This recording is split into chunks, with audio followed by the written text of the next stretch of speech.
Namaku Meli. Aku adalah seorang perempuan biasa yang pernah percaya bahwa cinta dan kesetiaan bisa menumbuhkan segalanya, termasuk harapan dan kehidupan. Hidupku dulu sangat sederhana. Aku dan suamiku, Fajar, memulai segalanya benar-benar dari bawah, dari nol. Bahkan untuk menyewa sebuah kontrakan kecil pun kami harus mengumpulkan receh demi receh, sambil menahan lapar dan menunda banyak keinginan. Fajar adalah laki-laki yang penuh ambisi. Aku melihat api semangat yang menyala di matanya ketika dia bicara tentang mimpi-mimpinya. Mendirikan usaha sendiri, punya toko sendiri, dan kelak menjadi pengusaha sukses yang bisa membanggakan keluarga. Aku percaya padanya, dan karena itu aku rela meninggalkan pekerjaan tetapku di kantor untuk menjadi istri yang sepenuhnya mendampingi dia. Aku ingin ada di sampingnya, melihat bagaimana dia berjuang, dan menjadi bagian dari keberhasilannya. Kami memulai dari usaha kecil-kecilan, berjualan makanan ringan di pinggir jalan. Aku sendiri yang memasak di pagi hari, dan Fajar yang menjajakan jualan itu ke kantor-kantor dan kampus-kampus. Setiap hari kami harus bangun jam 3 pagi, demi mengejar bahan-bahan segar di pasar. Aku mengolah semua dari dapur sempit kontrakan kami, dengan kompor satu tungku dan alat seadanya. Tapi aku tidak pernah mengeluh, karena aku percaya, kerja keras kami suatu hari akan dibayar tuntas. Kami pernah tidur di lantai beralaskan tikar, tanpa kipas angin, apalagi AC. Pernah pula kami hanya makan nasi dan garam selama 2 hari, karena uang kami habis untuk membayar sewa kontrakan dan membeli bahan jualan. Tapi saat itu, aku tidak melihatnya sebagai penderitaan. Aku melihatnya sebagai proses. Dan yang paling penting, kami menghadapinya bersama. Fajar selalu bilang, nanti kalau kita sukses, kamu gak akan perlu repot-repot lagi, sayang. Aku janji. Dan aku percaya. Bukan karena kata-katanya manis, tapi karena aku tahu dia memang sedang berjuang. Aku lihat sendiri bagaimana dia pulang dalam keadaan lelah. Kulitnya terbakar matahari, bajunya basah oleh keringat. Kadang ia tidur dalam posisi duduk saking lelahnya. Saat itu, aku merasa bangga punya suami seperti dia. Aku merasa pengorbananku tidak sia-sia. Lambat laun, usaha kami mulai dikenal. Dari jualan keliling, akhirnya kami bisa membuka lapak kecil sendiri di depan kontrakan. Dari situ, Fajar mulai menjalin hubungan dengan beberapa supplier dan membuka peluang menjual dalam jumlah besar. Semua ini berkat kerja keras. Tentu saja. Tapi aku juga tahu bahwa di balik semua pencapaian itu, ada tanganku yang tidak pernah berhenti membantu, dan hatiku yang selalu ada untuknya, bahkan saat ia nyaris menyerah. Aku masih ingat betul malam ketika Fajar ingin menyerah total karena ditipu rekan bisnis. Modal kami ludes. Ia menangis di pelukanku. Untuk pertama kalinya aku melihat seorang pria yang selama ini tegar, menangis seperti anak kecil. Aku peluk dia dan aku bilang, kita mulai lagi dari awal, Mas. Aku nggak akan ninggalin kamu. Dan benar, kami mulai lagi dari awal, sedikit demi sedikit. Dan akhirnya, usaha itu bangkit kembali. Namun, dalam hati kecilku, entah kenapa, aku sering merasa ketakutan. Ketakutan bahwa ketika semua sudah berhasil, ketika Fajar sudah menjadi sosok sukses seperti yang dia impikan, dia akan berubah. Bukan karena aku tidak percaya padanya, tapi karena aku tahu dunia ini bisa mengubah siapa saja. Apalagi ketika uang dan pujian mulai datang menghampiri. Tapi saat itu, aku usir jauh-jauh pikiran itu. Aku yakinkan diriku sendiri bahwa Fajar tidak akan pernah berubah. Karena bagaimana mungkin seseorang bisa melupakan orang yang bersamanya sejak dari titik paling rendah? Aku tidak tahu bahwa hari-hari kelam itu ternyata akan datang juga. Tapi itu cerita nanti.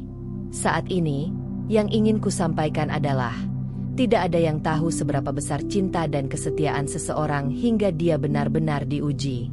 Dan aku, Meli, adalah saksi hidup dari semua perjuangan itu. Dari nol. Dari titik paling bawah.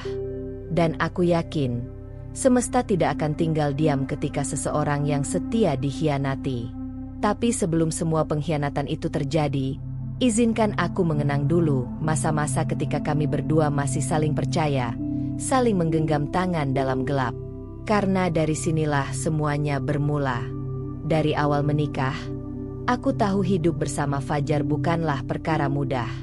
Tapi aku juga sadar, setiap pernikahan pasti punya perjuangannya masing-masing. Aku tidak pernah menuntut lebih. Aku hanya ingin kami hidup dengan tenang, bekerja sama, dan terus saling mendukung. Aku pikir, itu sudah cukup untuk membangun rumah tangga yang utuh. Setelah usaha kami perlahan mulai membaik, aku sebetulnya mendapat tawaran untuk kembali bekerja di kantor lamaku. Posisi yang ditawarkan cukup tinggi, dan gajinya bisa menambah pemasukan kami secara signifikan. Tapi saat aku memberitahu Fajar tentang tawaran itu, ekspresinya langsung berubah. Sayang, bukannya aku nggak mendukung kamu. Tapi kalau kamu kerja lagi, siapa yang bantu aku urus usaha ini? Aku butuh kamu fokus di rumah, bantu produksi, dan jagain warung. Kalau kamu kerja, nanti aku harus cari orang lain buat bantu, dan itu butuh biaya tambahan, ucapnya saat itu. Aku sempat diam. Dalam hatiku, aku ingin sekali mengambil tawaran itu. Aku ingin berkembang juga. Aku ingin kembali menata impianku sendiri. Tapi melihat wajah Fajar yang penuh harap, aku kembali mengalah. Aku tolak tawaran itu dengan alasan pribadi, padahal hatiku sedikit remuk. Tapi aku bilang pada diri sendiri, tidak apa-apa, Meli. Sekarang giliran dia. Kamu sudah pernah punya karir. Sekarang waktunya kamu bantu dia sukses. Setiap hari, aku ikut bantu produksi makanan dari rumah. Kadang aku harus bangun lebih pagi karena pesanan mendadak datang. Aku jarang punya waktu untuk istirahat atau sekadar merawat diri. Bahkan kadang lupa makan siang karena terlalu sibuk mengemas pesanan dan melayani pembeli. Sementara itu, Fajar mulai semakin sibuk. Ia sering keluar kota, menghadiri pertemuan dengan investor, mengatur distribusi produk, dan mengikuti pelatihan bisnis. Aku selalu mendukungnya. Aku yang mencuci bajunya, menyiapkan kopernya, bahkan membuatkan proposal usaha yang dia bawa ke presentasi. Semua itu kulakukan karena aku cinta. Karena aku ingin dia tahu bahwa ada seseorang yang benar-benar ada untuknya. Tidak hanya saat dia butuh, tapi juga saat dia merasa dunia memandangnya rendah.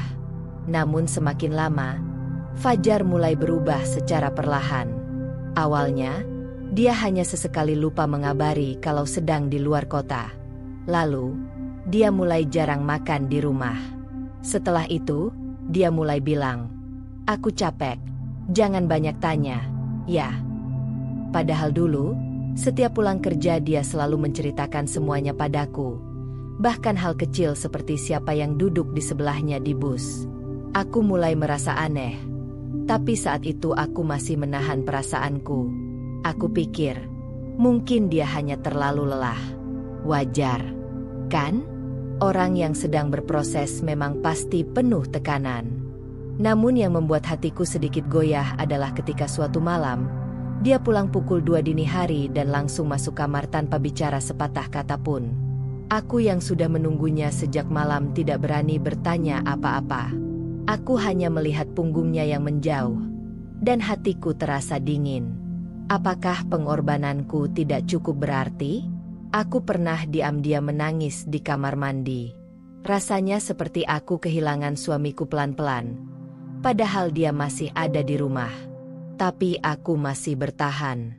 Aku masih memilih untuk mengalah. Mungkin memang aku yang terlalu sensitif. Mungkin memang aku harus bersabar lebih lama. Teman-temanku sering bertanya kenapa aku tidak mengejar impianku sendiri. Mereka bilang, "Meli, kamu pintar, kamu bisa lebih dari ini. Kenapa kamu cuma di rumah bantuin suami?" Tapi aku hanya tersenyum. Aku tak mau menjelaskan apa-apa. Biarlah, pikirku. Cinta itu pengorbanan, kan? Aku tidak tahu bahwa pengorbanan yang tidak dihargai bisa berubah menjadi luka. Hari-hari terus berjalan. Usaha Fajar semakin besar. Ia mulai membuka cabang pertama di kota sebelah. Kami pun mulai dikenal sebagai pasangan pengusaha sukses. Orang-orang iri melihat kami, padahal mereka tidak tahu berapa banyak air mata yang kutelan sendirian. Aku mulai menyadari sesuatu yang tidak biasa. Fajar kini lebih memperhatikan penampilannya. Ia mulai membeli parfum mahal, rajin ke gym, dan mengganti gaya pakaiannya. Ia bilang itu bagian dari tuntutan bisnis. Aku mencoba percaya, tapi batinku mulai gelisah. Meski begitu, aku masih memilih diam. Aku masih menahan rasa itu sendirian. Aku masih mengalah. Aku terus berdoa dalam sujud-sujud malamku, agar Fajar tetap menjadi laki-laki yang dulu ku kenal. Sederhana, hangat, dan penuh cinta. Aku tidak tahu bahwa perlahan, dia bukan lagi laki-laki itu. Sinar keberhasilan mulai menyentuh kehidupan kami. Warung kecil yang dulu berdiri di depan kontrakan kini sudah berubah menjadi sebuah toko mungil dengan papan nama yang dicetak rapi. Fajar memberi nama tokonya Melis Snack Corner, katanya sebagai bentuk penghargaan atas kerja kerasku. Aku tersenyum saat melihat papan itu pertama kali dipasang.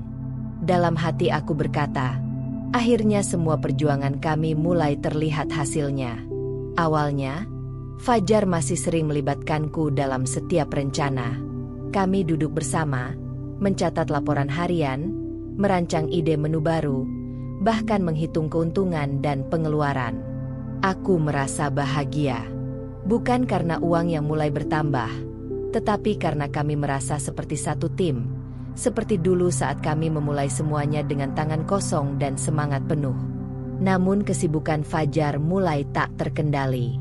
Sejak kami membuka cabang pertama di kota sebelah, waktu kebersamaan kami semakin terkikis. Ia lebih sering keluar kota, bertemu rekan bisnis, atau menghadiri pelatihan kewirausahaan. Awalnya aku bangga. Itu artinya usahanya berkembang. Tapi perlahan, aku mulai merasa diabaikan.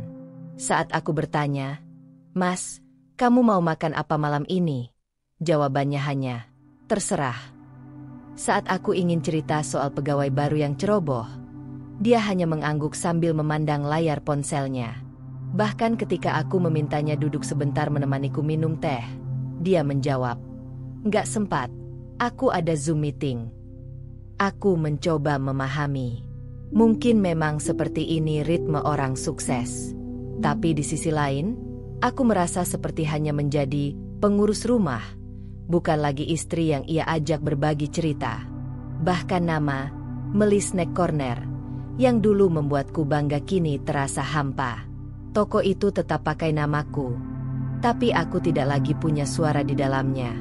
Puncaknya terjadi saat kami mendapat undangan untuk hadir dalam sebuah seminar bisnis besar di Jakarta. Aku sangat menantikan acara itu. Kupikir, akhirnya kami bisa pergi bersama lagi. Aku sudah menyiapkan baju terbaikku, bahkan memesan tiket kereta lebih awal. Namun 2 hari sebelum keberangkatan, Fajar pulang larut dan berkata santai, "Aku batalin, kamu ikut ya. Nanti kamu repot. Lebih baik aku sendiri aja." Aku hanya diam. Padahal, aku sudah menyiapkan semuanya. Bahkan aku sudah membayangkan betapa menyenangkannya kami duduk di kereta bersama, mengulang kenangan saat dulu sering menumpang kereta ekonomi demi promosi produk keluar kota. Tapi kini, aku tak lagi dibutuhkan. Malam itu aku tidur dengan mata terbuka. Tak satu pun air mata keluar. Aku terlalu lelah untuk menangis. Yang tersisa hanya kekosongan, seperti seseorang yang berdiri di tengah panggung pertunjukan, namun semua lampu sudah dipadamkan. Setelah seminar itu, Fajar semakin sulit diajak bicara. Ia mulai membentuk tim manajemen sendiri dan menyerahkan operasional toko padaku. Aku diberi uang bulanan dan tanggung jawab mengurus cabang utama. Tapi semua keputusan bisnis besar diambil sendiri olehnya. Ia bilang, "Aku tahu kamu bisa urus semua ini, sayang. Tapi untuk hal strategis, aku lebih ngerti karena aku yang terjun langsung." Sejak kapan aku tak dianggap mampu?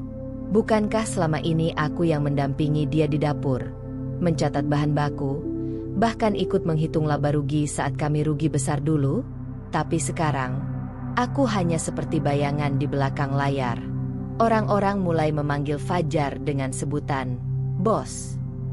Ia pun mulai bergaul dengan lingkaran pengusaha sukses. Di media sosial, ia sering unggah foto bersama tokoh-tokoh bisnis, berdiri gagah dengan setelan jas, memegang mikrofon, menyampaikan materi. Aku ikut bangga, tapi juga sedih.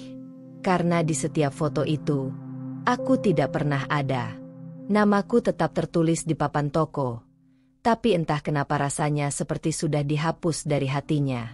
Kesuksesan memang mulai datang. Uang sudah tidak jadi masalah. Kami punya kendaraan pribadi, bisa berlibur kemana saja, bahkan tabungan kami bertambah signifikan. Tapi di balik semua itu, ada yang diam-diam terkikis, kebersamaan. Aku mulai merasa, kesuksesan ini adalah miliknya, bukan lagi milik kami. Senyumnya yang dulu hangat kini berubah menjadi senyum dingin penuh formalitas. Sentuhannya yang dulu lembut kini hanya sambil lalu. Kata-katanya yang dulu selalu manis kini sering bernada perintah. Dan yang paling menyakitkan adalah perasaan bahwa keberadaanku di hidupnya kini hanya sebagai pelengkap. Aku sadar, kesuksesan bisa mengubah banyak hal. Tapi aku tak pernah mengira bahwa perubahan itu akan memisahkan kami tanpa benar-benar berpisah. Aku masih di sini. Di rumah yang dulu kami bangun dari hasil tabungan kecil-kecilan. Di dapur yang dulu penuh tawa saat kami berebut masak mie tengah malam. Di kamar yang dulu penuh impian dan pelukan hangat. Tapi kini, semuanya terasa sunyi. Dan untuk pertama kalinya, aku mulai bertanya dalam hati, apakah ini harga dari sebuah kesuksesan? Aku mulai tak mengenali Fajar. Dia masih suamiku. Masih tinggal satu atap denganku, masih memanggilku, sayang, sesekali. Tapi intonasi suaranya berbeda. Pandangannya dingin, senyumnya tipis, dan setiap perkataannya kini terasa seperti tugas, bukan kasih sayang. Dulu, sebelum tidur, kami selalu saling bercerita. Kadang tentang hari yang melelahkan, kadang soal impian-impian kecil yang ingin kami capai.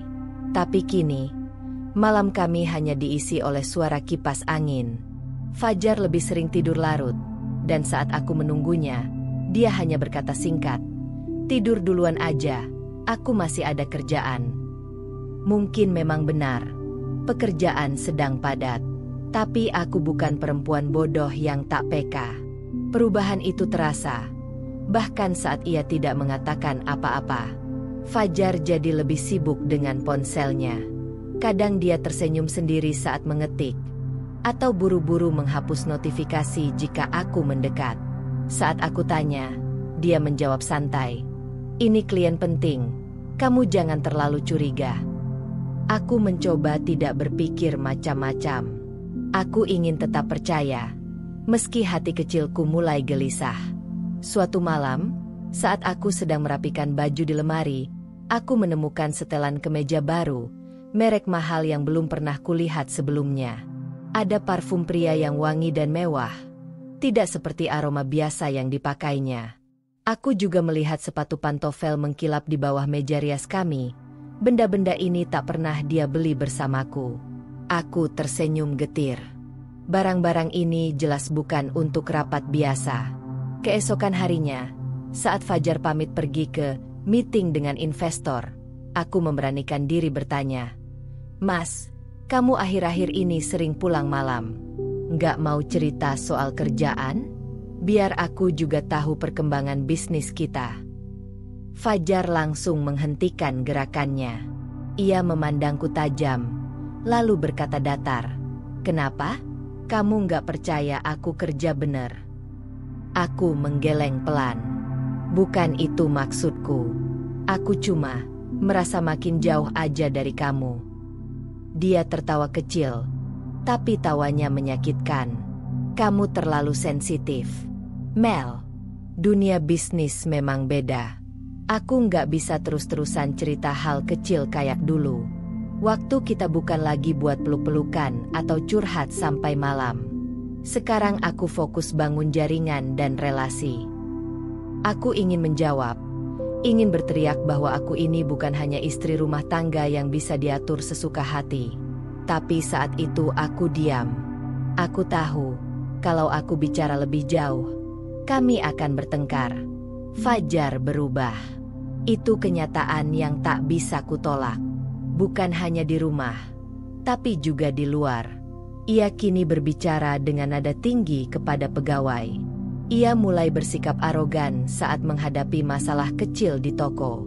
Beberapa karyawan bahkan mengadu padaku bahwa Fajar jadi suka marah tak jelas. Dulu, Fajar adalah pemimpin yang bijak dan rendah hati. Tapi kini dia seperti merasa lebih tinggi dari siapapun. Aku masih menahan semuanya sendiri.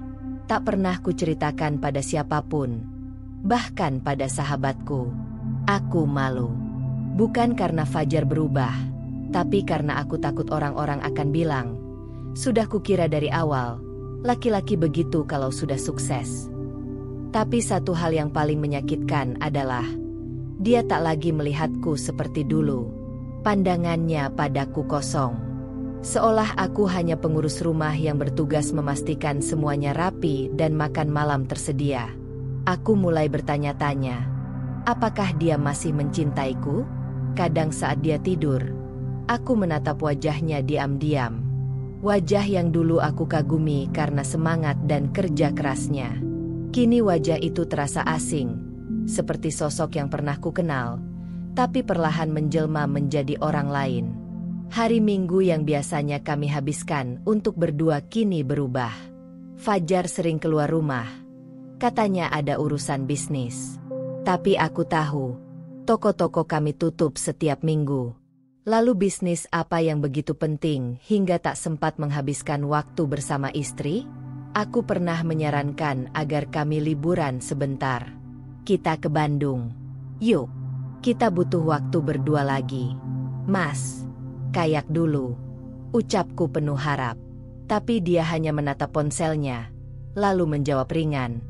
Lain kali ya, aku capek. Lagi banyak yang harus diurus. Padahal aku tahu, akhir pekan itu dia justru pergi keluar kota bersama tim barunya. Bahkan fotonya sempat muncul di media sosial seorang perempuan yang belum pernah kutemui, namun sepertinya dekat dengannya. Foto itu biasa saja. Hanya sekumpulan orang bisnis di sebuah kafe, duduk tertawa. Tapi, hanya Fajar yang duduk paling dekat dengan perempuan itu. Dan hanya mereka berdua yang memakai baju senada. Aku tak ingin langsung menuduh. Tapi hati perempuan tidak pernah salah membaca sinyal. Malam itu, saat aku sendiri di kamar, aku berkata pada diriku sendiri, ini bukan lagi tentang Fajar yang sibuk bekerja. Ini tentang Fajar yang mulai menjauh. Dan aku tak tahu harus menahan sampai kapan. Aku mencoba tetap tenang. Aku mencoba menunggu. Tapi satu hal mulai tumbuh dalam hatiku. Sebuah keyakinan bahwa badai yang lebih besar sedang datang. Dan aku harus bersiap menghadapi kenyataan paling pahit. Karena orang yang paling menyakitimu adalah orang yang paling kamu percaya. Hati seorang istri tidak butuh bukti untuk tahu bahwa ada yang tidak beres. Hati seorang perempuan, apalagi yang sudah bertahun-tahun hidup bersama, bisa mengenali perubahan sekecil apapun. Dan aku, Meli, merasakan itu. Bukan hanya dari caranya bicara, tapi dari cara dia menyentuhku, atau lebih tepatnya, tidak lagi menyentuhku. Semakin hari, Fajar semakin menjauh. Ia lebih sering berada di luar rumah, bahkan di akhir pekan. Ia bilang sedang membangun relasi, mengembangkan jaringan, atau merundingkan ekspansi bisnis. Tapi aku tahu, semua itu hanya alasan. Ada sesuatu yang ia sembunyikan dariku. Aku tak tahu pasti apa, tapi naluriku berkata, ini lebih dari sekadar urusan kerja. Aku mencoba mengabaikan perasaan itu. Berusaha tetap fokus mengurus toko dan rumah, seolah tidak ada yang berubah. Tapi semakin aku mencoba menutup mata, semakin banyak hal aneh yang terlihat jelas di depan mata. Suatu sore, saat sedang merapikan cucian, aku melihat kemeja putih Fajar yang baru dibelinya. Di kerahnya ada bekas lipstik samar, warna merah muda pucat. Bukan warnaku. Aku tak pernah pakai lipstik seterang itu, apalagi saat di rumah. Jantungku seketika berdegup kencang. Aku menatap kemeja itu lama. Tanganku gemetar, tapi aku tetap menyetrikanya seperti biasa. Aku belum siap menghadapi kenyataan, setidaknya belum saat itu. Beberapa hari kemudian, saat Fajar pergi mandi, ia meninggalkan ponselnya di ruang makan. Biasanya, ia selalu membawa ponsel kemana-mana, bahkan ke kamar mandi. Tapi kali ini, entah kenapa, dia lupa. Aku tak berniat mengutak-atik, sungguh. Tapi layar ponsel itu menyala, dan muncul notifikasi pesan dari kontak bernama Sinta, proyek baru. Sinta? Aku tak mengenal nama itu. Setahuku, semua mitra bisnis Fajar biasanya laki-laki. Dan emotikon yang ia sematkan di belakang nama itu membuatku makin curiga. Dengan tangan gemetar, aku membuka pesan-pesan mereka. Sinta, kapan bisa ketemu lagi? Aku kangen omongan kamu yang manis itu.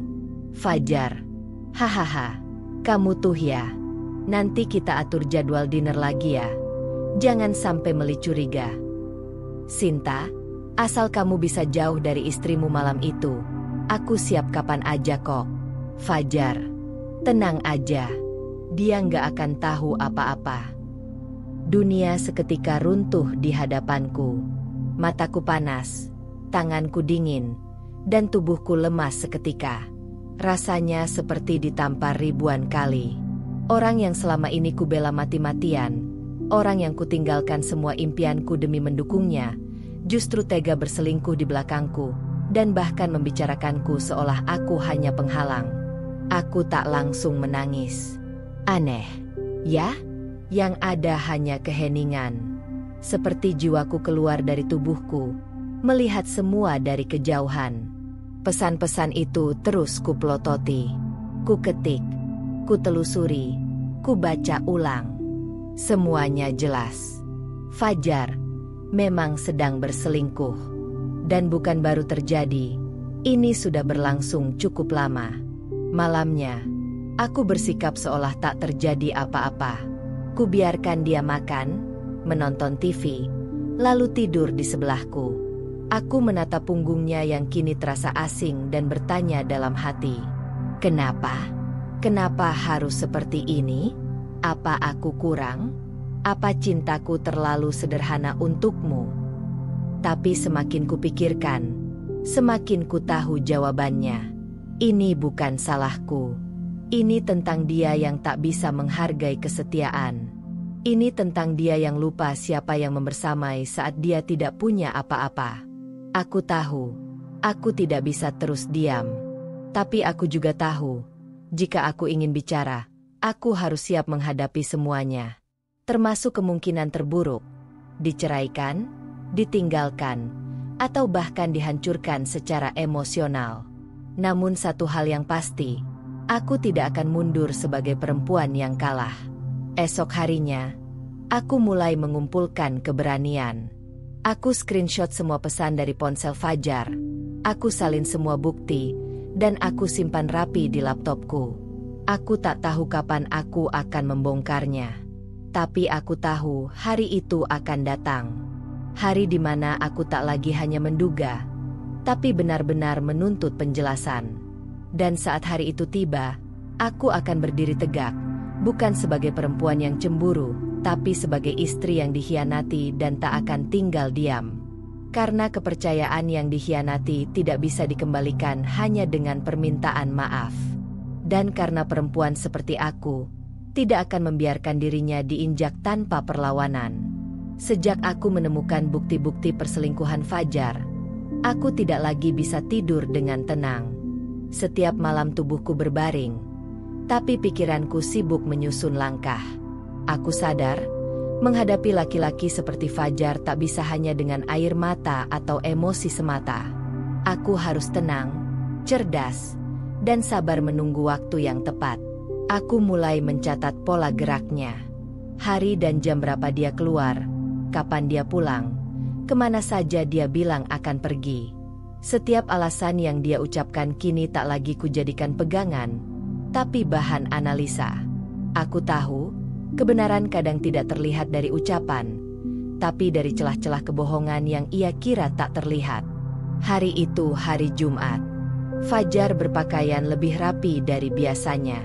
Kemeja putih, celana bahan hitam, sepatu mengkilap, dan semprot parfum yang wangi sekali. Bukan wangi untuk sekadar meeting dengan rekan bisnis. Ia bahkan bercermin 2 kali dan memastikan rambutnya tersisir rapi.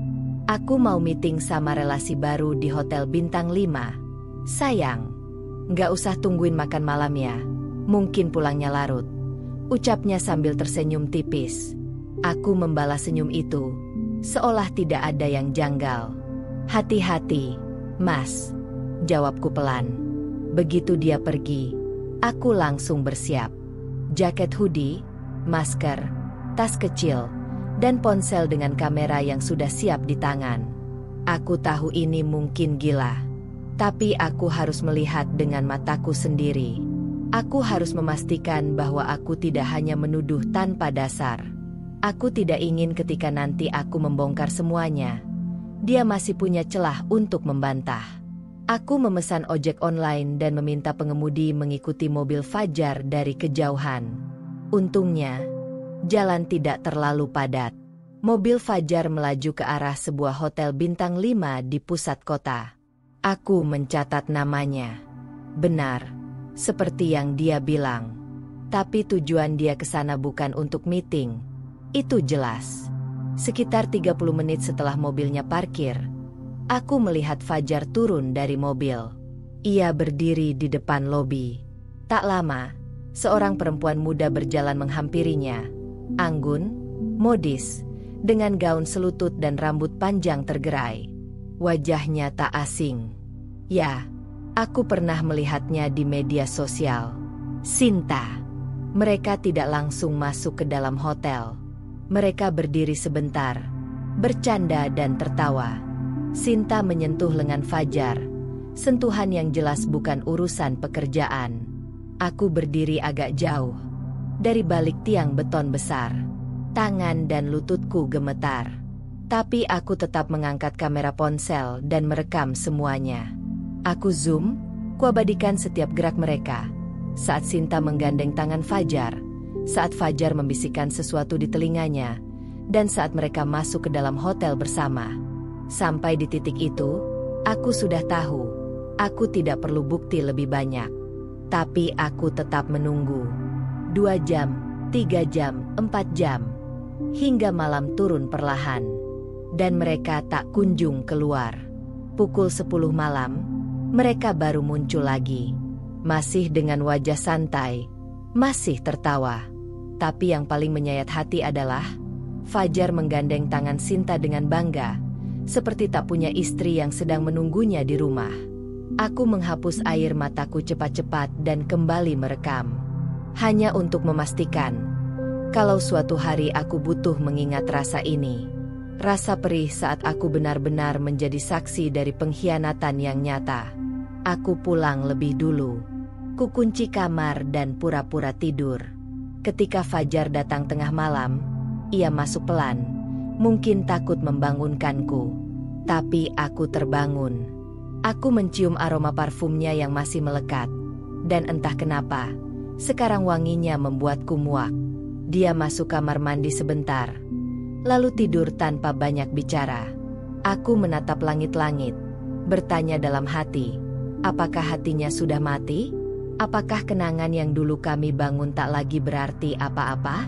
Tapi malam itu, aku tidak lagi hancur seperti sebelumnya. Ada satu hal yang tumbuh dalam diriku. Tekad. Aku tak akan membiarkan dia terus mempermainkanku. Aku bukan perempuan lemah yang hanya bisa menangis dan mengalah. Aku adalah perempuan yang ikut berdiri di balik keberhasilannya. Dan jika dia lupa, maka aku akan mengingatkannya dengan cara yang tidak akan pernah dia lupakan. Keesokan harinya, aku menatap pantulan wajahku di cermin. Mata sembab, wajah pucat. Tapi di balik semua itu, ada api yang mulai menyala. Mulai hari ini, aku akan menyusun caraku sendiri. Jika dia berani menghancurkan kepercayaanku, maka aku akan buat dia tahu rasanya kehilangan semua yang pernah membuatnya berdiri.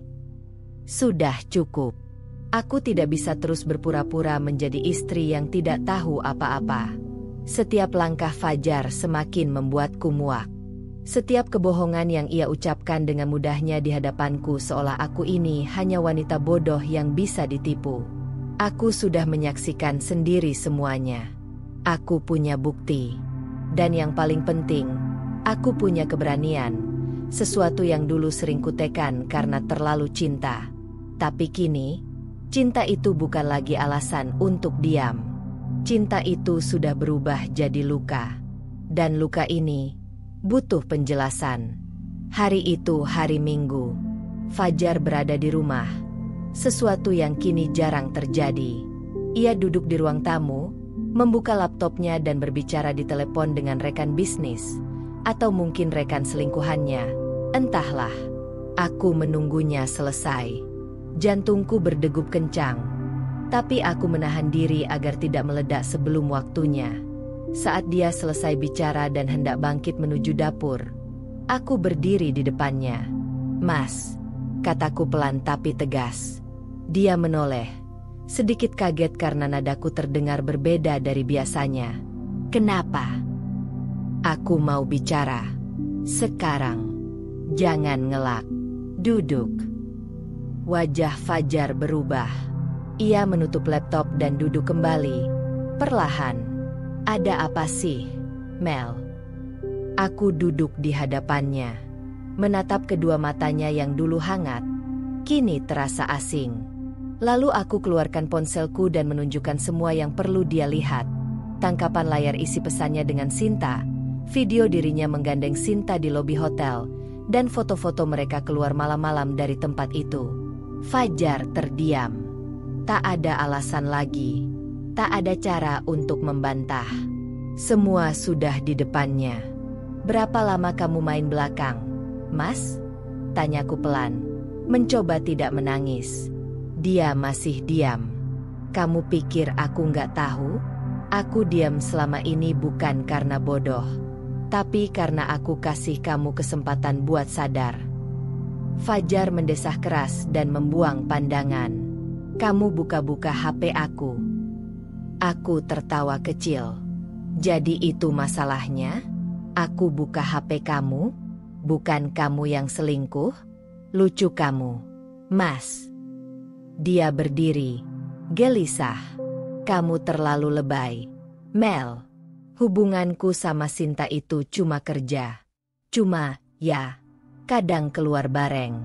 Tapi nggak lebih dari itu." Aku bangkit dan membentak. "Jangan bohong di depan aku, Fajar." Suara itu keluar dari dadaku seperti gunung meletus yang sudah lama kutahan. Aku menangis, bukan karena lemah, tapi karena kecewa. Teramat kecewa. Aku yang bangun usaha ini sama kamu dari nol. Aku yang masak, jualan, ngitung uang, bahkan bantuin bikin proposal. Aku yang rela nggak kerja supaya kamu bisa ngejar mimpi. Dan sekarang, kamu tega main belakang kayak gini. Dia mulai tersudut. Tapi bukannya meminta maaf. Dia justru balas menaikkan suara. "Udah. Aku capek. Mel, kamu tuh selalu nuntut. Selalu merasa paling berkorban. Kamu pikir aku seneng kayak gini? Kamu pikir aku nggak kerja keras juga?" Aku menatapnya dalam-dalam. Kamu bisa bilang gitu karena kamu lupa siapa yang temani kamu dari titik nol. Dia mendengus sinis. Iya, kamu temani aku dari nol. Tapi sekarang, hidup aku udah beda. Aku butuh pasangan yang ngerti cara main di level ini.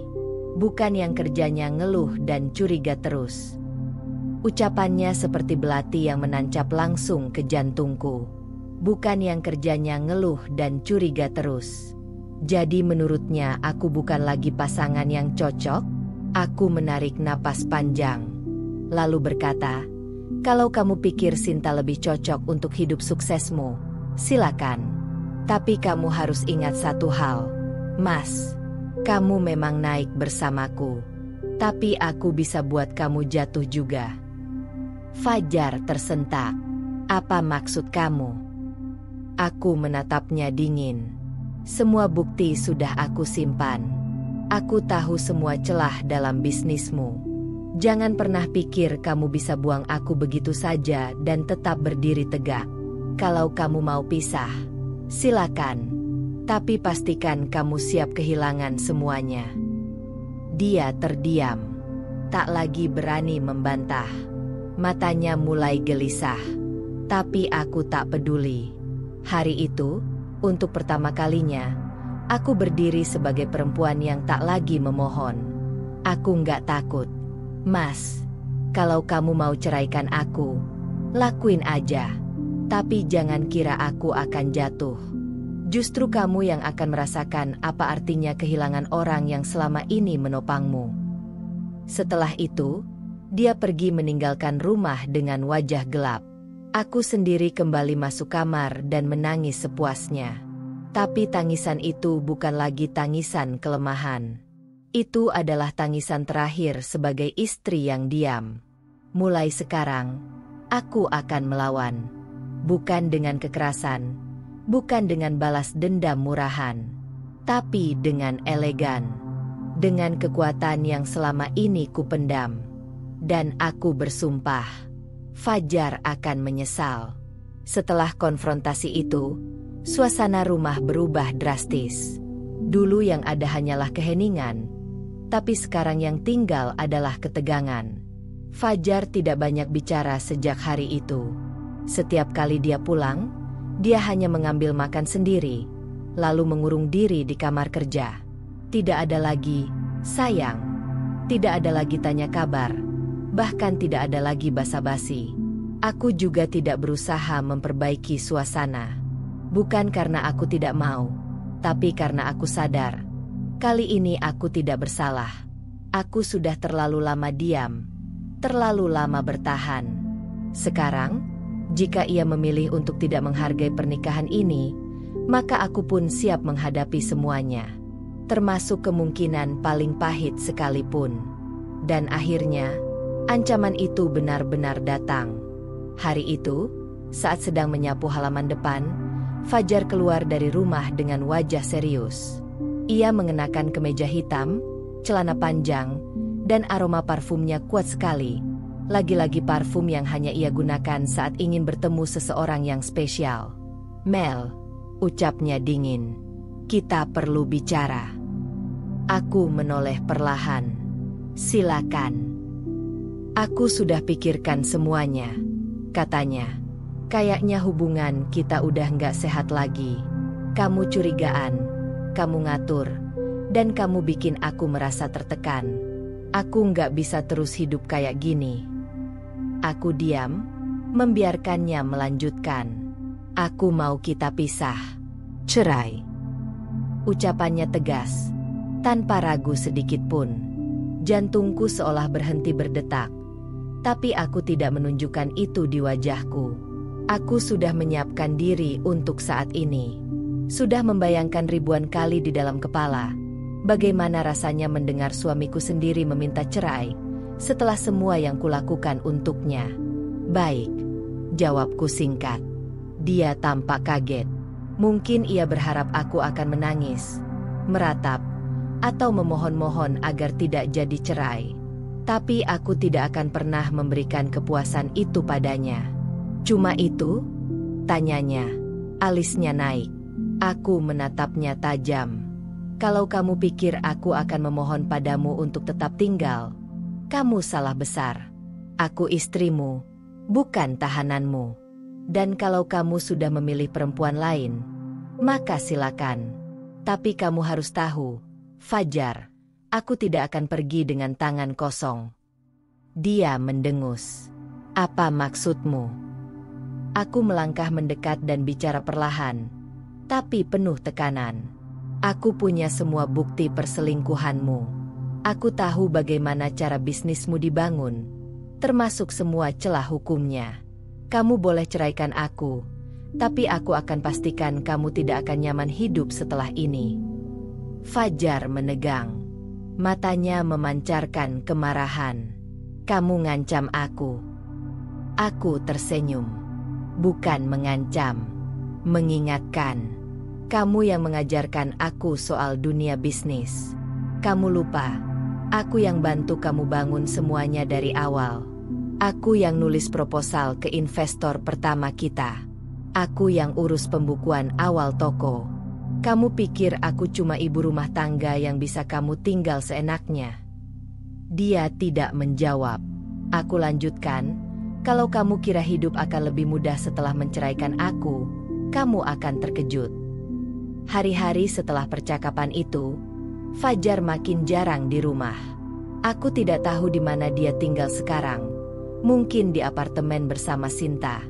Tapi yang jelas, aku mulai menyiapkan semua. Aku kumpulkan dokumen-dokumen bisnis.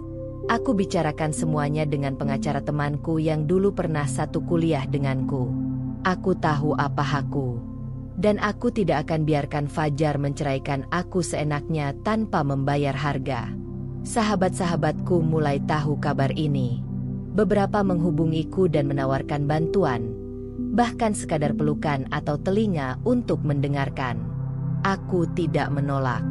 Kali ini, aku tidak mau lagi berpura-pura kuat sendirian. Aku juga mulai menyusun rencana baru untuk hidupku. Hidup tanpa Fajar.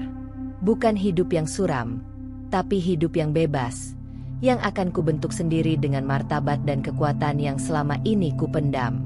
Karena jika Fajar pikir perceraian ini akan membuatku jatuh, dia akan segera sadar bahwa justru itulah awal kebangkitanku. Aku berdiri di depan cermin kamar tidur yang dulu kami tempati bersama. Wajahku tampak lebih tegas. Tidak ada lagi sorot mata perempuan yang takut ditinggal suami. Tidak ada air mata yang terus membasahi pipi setiap malam. Yang kulihat di sana adalah Meli.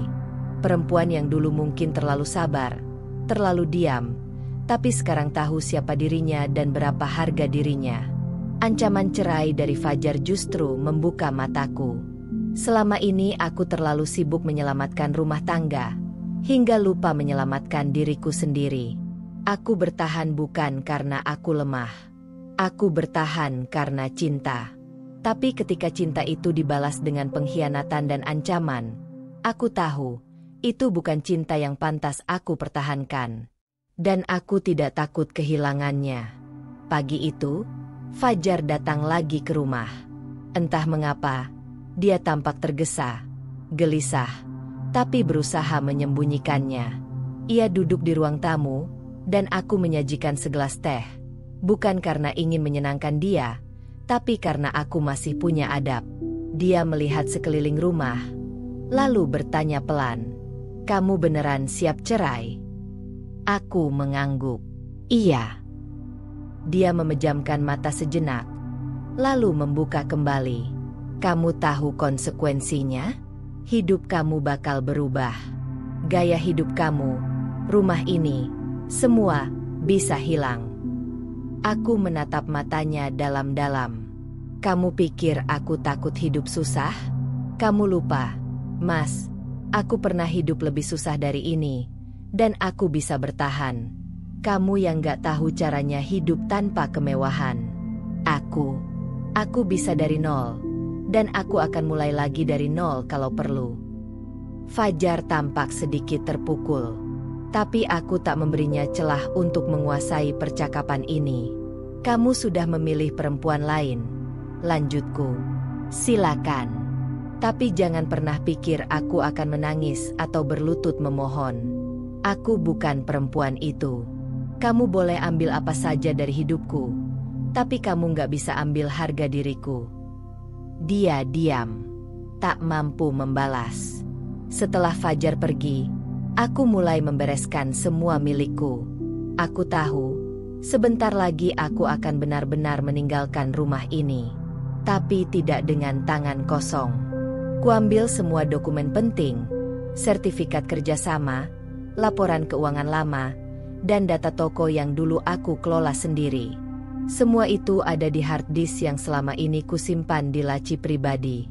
Aku juga sudah membuat perjanjian dengan pengacaraku. Jika Fajar mengajukan cerai secara sepihak dan tidak adil, aku akan melawannya secara hukum. Tidak untuk memperebutkan harta, tapi untuk menunjukkan bahwa aku bukan istri yang bisa dibuang begitu saja. Tak lama kemudian, aku menulis surat untuk Fajar. Surat pendek tapi jelas. Fajar, kalau kamu pikir kamu bisa menjalani hidupmu dengan mulus setelah menyakiti dan menghina aku, kamu salah.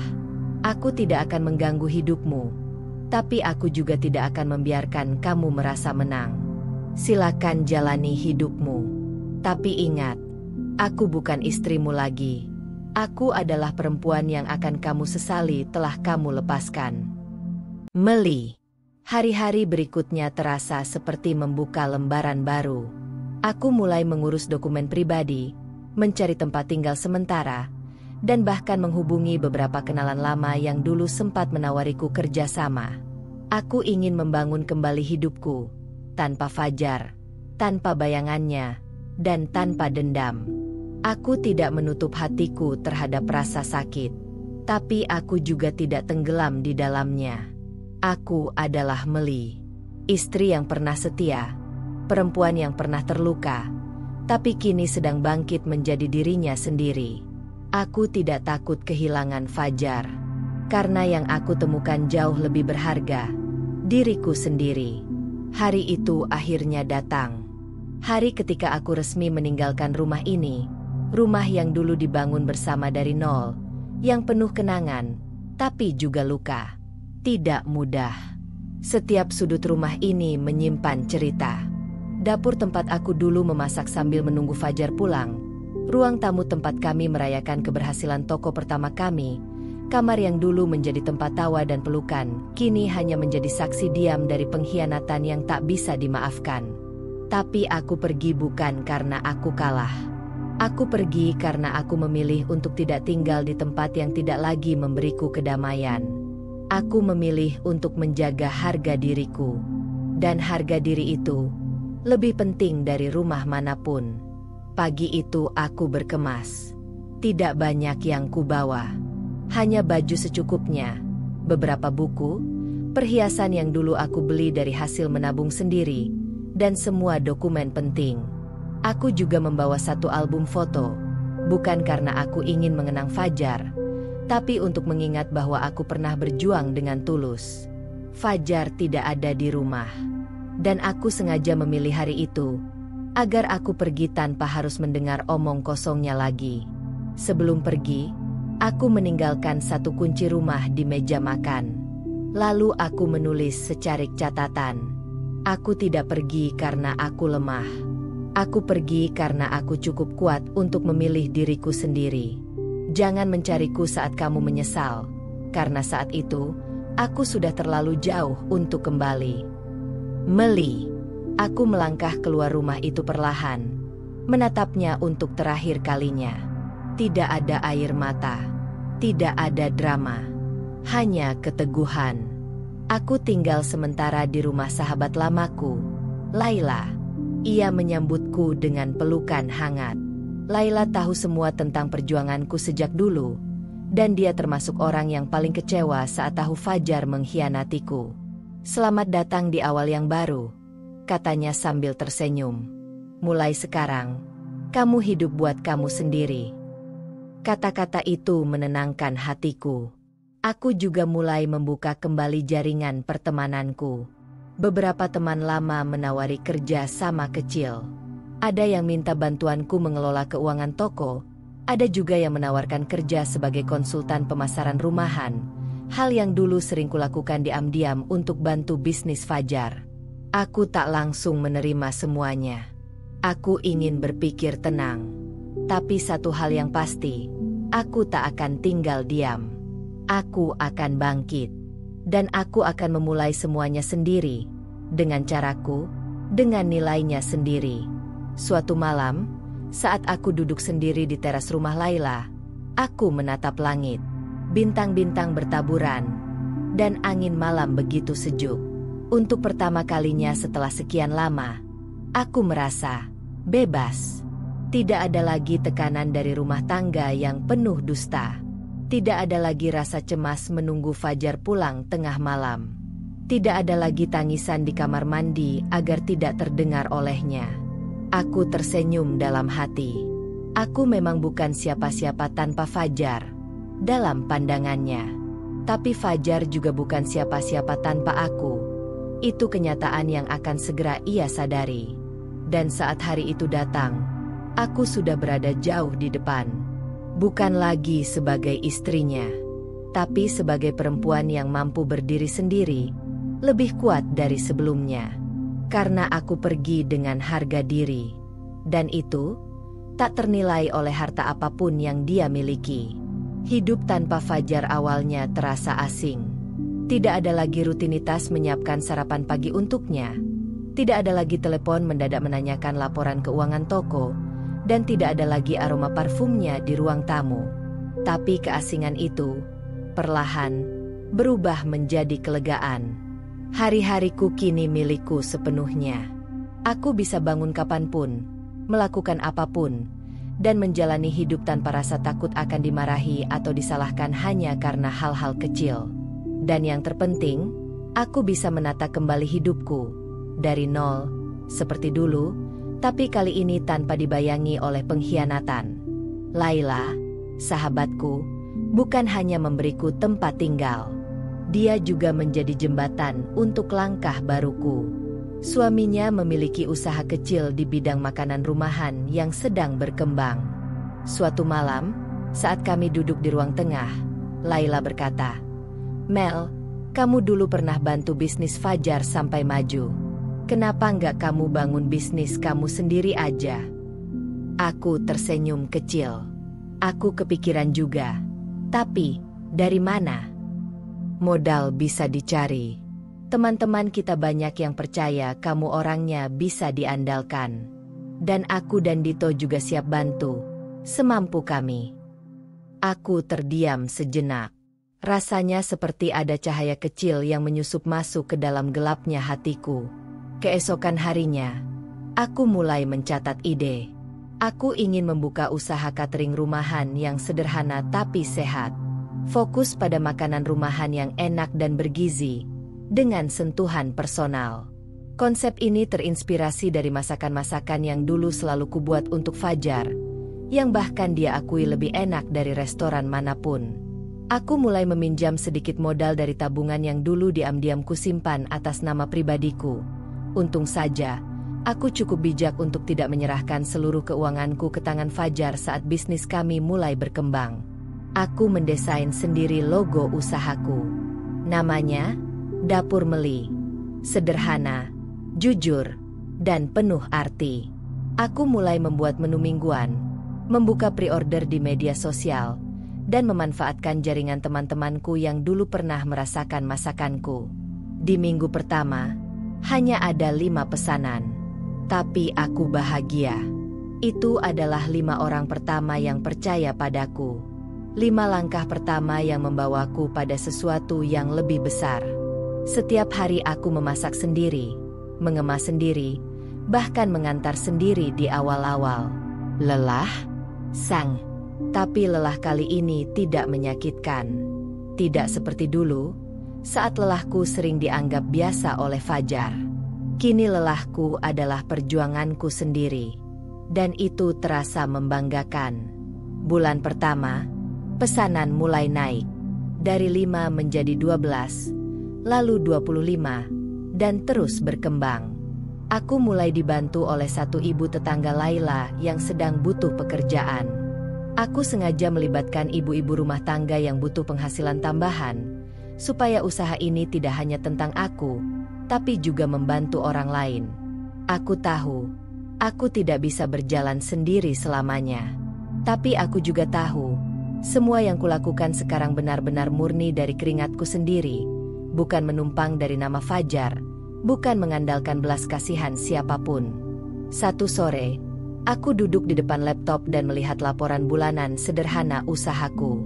Tidak besar, belum juga menyamai penghasilan saat bersama Fajar, tapi cukup untuk hidup layak. Dan lebih dari itu, cukup untuk membuatku merasa berarti. Teleponku berbunyi. Sebuah nomor tak dikenal. Saat kuangkat, suara di seberang berkata, "Mbak Meli? Saya dari komunitas UMKM Kota. Kami dengar tentang Dapur Meli dan ingin mengundang Mbak jadi pembicara kecil-kecilan untuk berbagi cerita soal usaha rumahan." Aku nyaris meneteskan air mata. Ternyata, aku tidak sekecil itu. Malam itu aku menulis di buku harian. Aku pernah jatuh sedalam-dalamnya. Tapi dari dasar itulah aku mulai berdiri. Bukan untuk siapa-siapa, tapi untuk diriku sendiri. Dan aku yakin, aku masih akan melangkah lebih jauh. Karena aku telah membuktikan, aku bisa bangkit. Dan aku bisa berdiri sendiri. Sudah hampir 3 bulan sejak aku meninggalkan rumah dan kehidupan lamaku bersama Fajar. 3 bulan sejak aku memilih berdiri sendiri, memulai usaha dari nol, dan menyusun ulang hidupku dengan tenang. Dan selama itu juga, aku tak pernah menghubungi Fajar, tak pernah bertanya kabarnya, apalagi mengemis perhatian seperti dulu. Kupikir hidupku akan sulit tanpanya. Tapi kenyataannya, justru lebih damai. Aku tidak lagi hidup dalam bayang-bayang ketidakpastian. Setiap keputusan adalah milikku. Setiap langkah adalah pilihanku. Dan setiap hasil adalah jerih payahku sendiri. Saat luka lama mulai mengering, tak kusangka kabar tentang Fajar justru datang dari arah yang tak terduga. Dan ternyata, karma benar-benar ada. Semua berawal dari pesan singkat di WhatsApp dari salah satu mantan karyawan toko kami dulu, Wira, kasir pertama yang kami pekerjakan saat bisnis mulai tumbuh. Pesannya singkat tapi menggelitik. "Bu Meli, saya dengar-dengar cabang baru Pak Fajar ditutup ya? Katanya bangkrut." Aku terdiam sejenak. Cabang baru? Bangkrut? Aku tidak langsung percaya. Tapi beberapa hari kemudian, sahabatku Laila mengirimkan tautan artikel berita lokal. Pengusaha muda Fajar Ramadan terkendala masalah operasional, beberapa cabang usaha ditutup sementara. Aku membaca pelan-pelan. Ternyata, sejak membuka usaha baru bersama partner bisnisnya, yang jelas-jelas adalah Sinta, bisnis Fajar mengalami penurunan. Beberapa investor kabarnya mundur karena laporan keuangan yang tidak transparan. Salah satu cabang tokonya juga sempat digeruduk pelanggan karena kualitas produk yang menurun. Aku menutup berita itu, menarik napas panjang. Bukan karena senang, tapi karena ternyata semesta sedang menyeimbangkan dirinya sendiri. Minggu berikutnya, aku datang ke acara kecil komunitas UMKM Kota. Aku berbagi pengalaman tentang membangun Dapur Meli dari nol, dan bagaimana menjaga kualitas dan kepercayaan pelanggan. Beberapa orang mendatangiku setelah acara dan memintaku untuk ikut pameran kuliner lokal bulan depan. Aku senang bukan main. Di tengah euforia kecil itu, ponselku bergetar. Nomor tak dikenal menelepon. Aku hampir mengabaikannya, tapi entah kenapa, aku angkat juga. Dan suara di ujung sana membuatku diam membeku. "Mel, ini aku, Fajar." Jantungku berdegup tak menentu. Sudah berbulan-bulan aku tak mendengar suaranya. Suara yang dulu ku hafal luar kepala, kini terdengar asing, lemah, dan penuh kecemasan. "Aku cuma mau tanya kabar." Lanjutnya cepat. "Aku tahu aku salah. Dan aku nggak harap kamu maafin aku sekarang. Tapi, aku butuh bicara. Aku tidak menjawab. Bisnisku sekarang sedang kacau. Mel, aku terlalu percaya sama Sinta. Ternyata dia bukan seperti yang aku kira. Hatiku ingin bilang, sudah kuduga. Tapi aku memilih diam. Aku nggak punya siapa-siapa lagi yang bisa aku percaya. Teman-teman menjauh. Sinta, dia pergi begitu saja setelah semua ini kacau. Dan aku cuma kepikiran kamu. Aku masih diam. Aku ingin tahu, apa dia menyesal karena kehilangan aku, atau karena kehilangan stabilitas yang aku bawa dalam hidupnya dulu? Mel, aku nggak minta kita balikan. Aku butuh tahu kamu baik-baik saja. Aku menatap langit-langit ruangan. Hatiku masih luka, tapi kini aku lebih kuat. Aku tidak akan membalasnya dengan dendam. Tapi aku juga tidak akan menyelamatkannya lagi seperti dulu. Akhirnya aku bicara, tenang dan tegas. Aku baik-baik saja. Fajar, sangat baik. Bahkan, hening di ujung sana. Lalu dia berkata lirih. Aku senang dengarnya. Aku cuma pengen kamu tahu itu. Terima kasih, jawabku singkat. Tapi aku sedang sibuk sekarang. Lain kali kalau kamu butuh bicara, cari orang lain. Aku bukan bagian dari hidupmu lagi. Lalu aku menutup telepon itu. Malamnya, aku duduk di depan meja kerja kecilku, menatap daftar pesanan catering untuk minggu depan, sambil tersenyum kecil. Ternyata, aku tidak perlu membalas Fajar dengan kemarahan. Karena hidup sudah melakukannya untukku. Semua yang dulu ia buang, kini justru tumbuh menjadi kekuatanku. Dan semua yang dulu ia kejar, kini berbalik menghancurkannya. Karma bekerja dengan caranya sendiri. Dan aku hanya perlu menjalani hidupku dengan damai, sambil menyaksikan dari kejauhan. Sejak panggilan telepon itu, Fajar tidak berhenti mencoba menghubungiku. Awalnya lewat pesan singkat, lalu lewat telepon, dan bahkan melalui email. Beberapa kali juga melalui akun media sosial baruku yang kini mulai aktif mempromosikan usaha Dapur Meli. Semua pesannya hampir serupa, mengabarkan kesulitannya, menyesali keputusan-keputusan bodohnya, dan menyiratkan bahwa ia ingin kembali. Tapi aku tidak pernah membalas. Bukan karena aku membencinya, tapi karena aku sudah selesai dengan masa lalu. Hatiku bukan lagi rumah yang bisa ia masuki kapan saja. Terlalu banyak luka yang telah ia torehkan, dan terlalu dalam aku mengubur semua itu agar aku bisa bertahan. Dan kini, saat hidupku mulai stabil, aku tidak akan membiarkan dia datang hanya karena hidupnya sedang kacau. Suatu siang, aku sedang sibuk membungkus pesanan catering untuk dikirim ke kantor-kantor pelanggan tetap, saat Laila mendatangiku dengan wajah agak cemas. Mel, kamu harus tahu ini, katanya sambil memperlihatkan ponselnya. Sebuah foto terpampang di layar. Fajar, berdiri di depan rumah Laila. Rambutnya sedikit acak-acakan, wajahnya pucat, dan matanya tampak letih. Ia berdiri beberapa saat, lalu pergi. Ternyata salah satu tetangga memotretnya karena curiga ada pria asing berdiri lama di sekitar rumah. Aku menghela napas dalam. Beberapa hari kemudian, ia benar-benar datang. Bukan hanya berdiri di luar pagar, tapi mengetuk pintu rumah Laila saat aku sedang istirahat sore. Laila yang membukakan pintu, dan aku yang mendatanginya kemudian. Fajar berdiri di depan rumah dengan wajah yang tak pernah kulihat sebelumnya. Bukan arogan, bukan marah, bukan penuh percaya diri seperti dulu. Tapi, kalah, dia menatapku dengan mata sembab. Mel. Aku tetap diam, menunggu apa yang hendak ia katakan. Aku minta maaf. Aku tahu aku nggak pantas ketemu kamu lagi. Tapi aku nggak tahu harus kemana. Semua orang menjauh. Semua investor cabut. Aku kehilangan segalanya. Aku tetap menatapnya tanpa banyak ekspresi. Sinta pergi. Setelah dia buat cabang usaha, aku amburadul.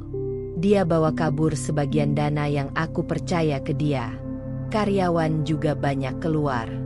Aku bahkan harus jual mobil. Aku tahu semua itu bukan hanya tentang kehilangan harta, tapi juga kehilangan kendali. Aku salah, Mel.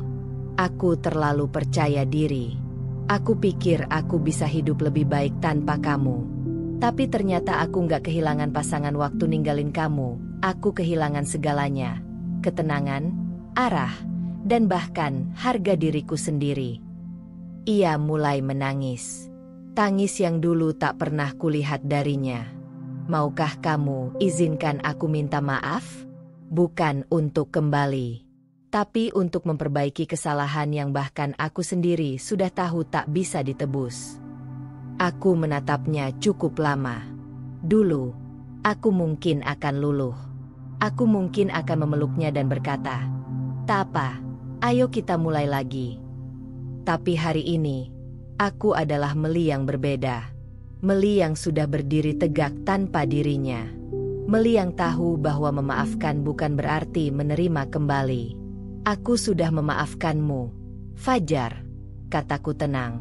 Tapi bukan karena kamu layak, tapi karena aku layak untuk tenang. Ia terisak. Tapi maaf itu bukan tiket untuk kembali. Kamu harus jalani hidupmu sendiri. Seperti aku yang sudah menjalani hidupku dengan susah payah tanpa kamu. Aku melangkah lebih dekat, menatapnya lurus. Kamu yang memilih pergi, jadi kamu juga harus belajar berdiri tanpa bergantung padaku lagi. Dia menunduk. Aku ngerti. Aku doakan kamu bisa bangkit lagi, Fajar. Tapi bukan di hidupku. Hidupku sudah cukup damai tanpamu. Hari itu, ia pulang dengan langkah lemah. Dan aku menutup pintu, bukan dengan dendam, tapi dengan kelegaan. Aku pernah menjadi perempuan yang ditinggalkan. Tapi kini aku adalah perempuan yang meninggalkan masa lalu, dengan penuh wibawa. Fajar mencariku kembali. Tapi aku sudah terlalu jauh untuk kembali padanya. Setelah pertemuan terakhir itu, Fajar tak lagi muncul. Tidak lagi menghubungiku. Tidak lagi mencoba menyusup ke kehidupanku yang baru. Mungkin ia akhirnya benar-benar paham bahwa kali ini aku tak akan kembali. Bahwa aku sudah selesai, bukan hanya dengan dirinya, tapi juga dengan semua luka dan penyesalan masa lalu. Tapi kabar tentangnya tetap datang. Entah dari media sosial, teman lama, atau bisik-bisik dunia bisnis kecil di kota ini. Dan semuanya membawa satu pesan yang sama. Fajar jatuh semakin dalam. Salah satu mantan rekan bisnis Fajar yang dulu juga mengenalku secara pribadi menghubungiku lewat pesan. "Mel, aku nggak tahu kamu masih peduli atau enggak, tapi Fajar sekarang benar-benar kesulitan. Dia ditolak di mana-mana. Bahkan ada utang yang belum bisa dia lunasi. Kantor pusat udah dijual. Apartemennya juga kosong." Aku membaca pesan itu sambil menyesap kopi di ruang tengah rumah baruku. Rumah yang kubeli sendiri dari hasil jerih payah, dapur Meli. Rumah kecil tapi nyaman, dengan taman mungil yang kutanami bunga warna-warni. Bukan rumah mewah, tapi penuh ketenangan. Dan aku sadar, apa yang dialami Fajar bukan sesuatu yang harus kupedulikan lagi. Dulu, mungkin aku akan datang, mengulurkan tangan, berusaha menyelamatkannya seperti aku selalu lakukan. Tapi sekarang, tidak lagi. Beberapa waktu kemudian, aku mendengar kabar bahwa Sinta, selingkuhannya, ternyata selama ini memanfaatkan Fajar untuk kepentingannya sendiri. Ia mengatur pengeluaran, memegang akses keuangan, dan diam-diam membangun bisnis kecil atas namanya sendiri. Begitu Fajar bangkrut, Sinta menghilang begitu saja, membawa semua yang bisa ia ambil. Ironis, bukan? Fajar mengorbankan rumah tangganya, istri yang setia, dan semua fondasi hidupnya demi perempuan yang hanya melihatnya sebagai batu loncatan. Aku tidak tertawa saat mendengar itu, karena penyesalan, meskipun datang terlambat, tetap menyakitkan. Tapi, itu penyesalan yang tak berguna, karena apapun yang dia sesali sekarang, tidak akan pernah mengembalikan aku yang dulu. Tidak akan menghapus air mata yang dulu kubiarkan jatuh diam-diam. Tidak akan memperbaiki luka yang dia buat di dadaku, yang kini sudah tertutup. Bukan karena sembuh, tapi karena aku memilih menyembuhkan diri sendiri. Satu malam, aku sedang mengecek pesan dari pelanggan ketika aku mendapat email dari Fajar. Subjeknya, "Maaf." Aku hampir mengabaikannya, tapi akhirnya ku buka.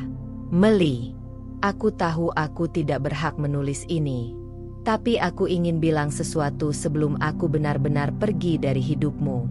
Aku dulu pikir kamu adalah penghalang, pengekang, seseorang yang tidak bisa mengimbangi ambisiku.